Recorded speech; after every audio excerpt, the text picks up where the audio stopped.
जयशंकर प्रसाद द्वारा रचित कहानी ममता आप सुनेंगे निधि स्टोरी बॉक्स में।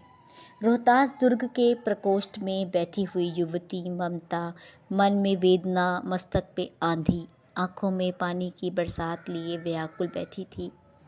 वह रोहतास दुर्ग के मंत्री चूड़ामणि की एकमात्र दुहिता थी।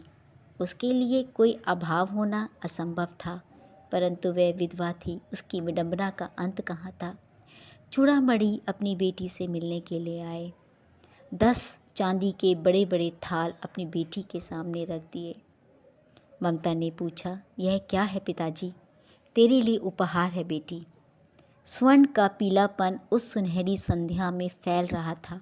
ममता चौंक उठी, इतना स्वर्ण, यह कहाँ से आया? चुप रहो ममता, यह तुम्हारे लिए है। तो क्या आपने शत्रु का उत्कोच स्वीकार कर लिया पिताजी?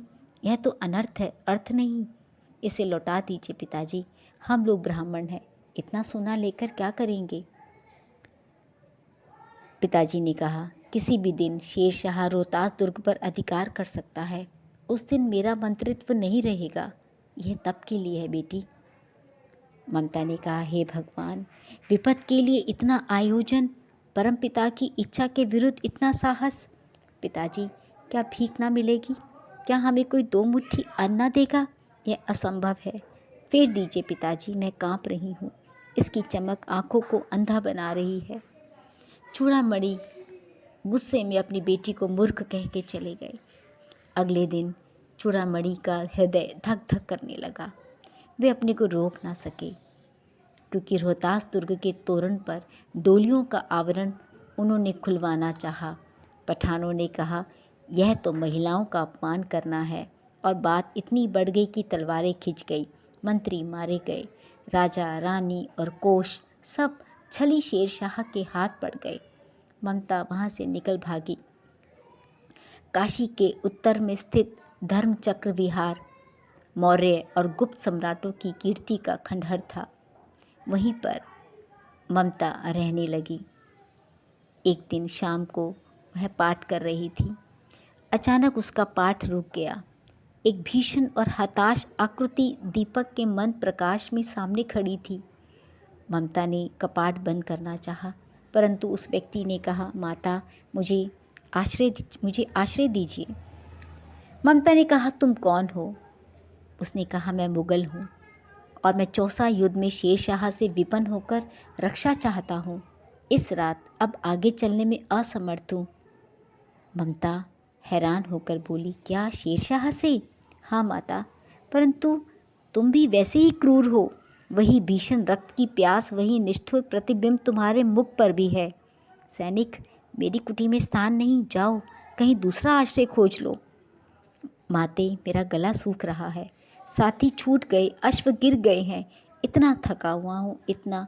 कहते कहते वह व्यक्ति धम से बैठ गया। तब ममता ने सोचा, यह विपत्ति कहाँ से आई। उसने उसे जल दिया और आश्रय भी दिया। ममता ने कहा, यहाँ कोई दुर्ग, कोई महल नहीं है, बस मेरी झोपड़ी है। मुझे अपना कर्तव्य निभाना है, तुम यहाँ रहो। और वो सामने जाकर उसकी झोपड़ी के सामने जाकर टूटी हुई दीवारों में आराम करने लगी। प्रभात में उसने टूटी हुई दीवारों की संधि से देखा कि सैकड़ों अश्वारोही उस प्रांत में घूम रहे हैं। उसे अपनी मूर्खता पर तरस आया। तभी झोपड़ी से उस पथिक ने निकलकर कहा, मिर्ज़ा, मैं यहाँ हूँ। ममता भयभीत हुई और पथिक ने कहा, वह स्त्री कहाँ है? उसे खोज निकालो। ममता और अपने आप को छुपाने लगी। संध्या हो गई और वे लोग चले गए, पर ममता को ढूंढ ना पाए। पर ममता ने इतना सुना, पथिक घोड़े पर सवार होते हुए कह रहा था, मिर्ज़ा, उस स्त्री को मैं कुछ दे ना सका, उसका घर बनवा देना, क्योंकि मैंने विपत्ति में यहाँ विश्राम पाया था। यह स्थान भूलना मत। और फिर वे चले गए। चौसा के मुगल पठान युद्ध को बहुत दिन बीत गए। ममता अब 70 वर्ष की वृद्धा हो गई। एक दिन वो अपनी झोपड़ी में शीतकाल के समय में खांसी से परेशान बिस्तर पर पड़ी थी। गांव की कुछ स्त्रियां उसे घेर कर बैठी थी। ममता ने जल पीना चाहा, तब एक स्त्री ने सीपी से उसे जल पिलाया। सहसा एक अश्वारोही उसी झोपड़ी के द्वार पर दिखाई पड़ा। वह अपनी धुन में कहने लगा, मिर्ज़ा ने जो चित्र बनाकर दिया है वह तो इसी जगह का होना चाहिए। वह बुढ़िया मर गई होगी। अब किससे पूछूं कि एक दिन शहंशाह हुमायूं किस छप्पर के नीचे बैठे थे। यह घटना भी तो 47 वर्ष के ऊपर की हो गई। ममता ने अपने विकल कानों से सुना। उसने उसे बुलवाया। अश्वारोही आया। ममता ने रुक रुक कर कहा, मैं नहीं जानती कि वह शहंशाह था या साधारण मुगल, पर एक दिन इसी झोपड़ी के नीचे वह रहा। मैंने सुना था कि वह मेरा घर बनवाने की आज्ञा दे चुका था। भगवान ने सुन लिया। आज मैं इसे छोड़े जाती हूँ। अब तुम इसका मकान बनाओ या महल, मैं अपने चिर विश्राम गृह में जाती हूँ। ममता के प्राण पखेरु उड़ गए। वह अश्वारोही अवाक खड़ा रह गया। वहाँ एक अष्टकोण मंदिर बना और उस पर शिलालेख लगाया गया। सातों देश के नरेश हुमायूं ने एक दिन यहाँ विश्राम किया था।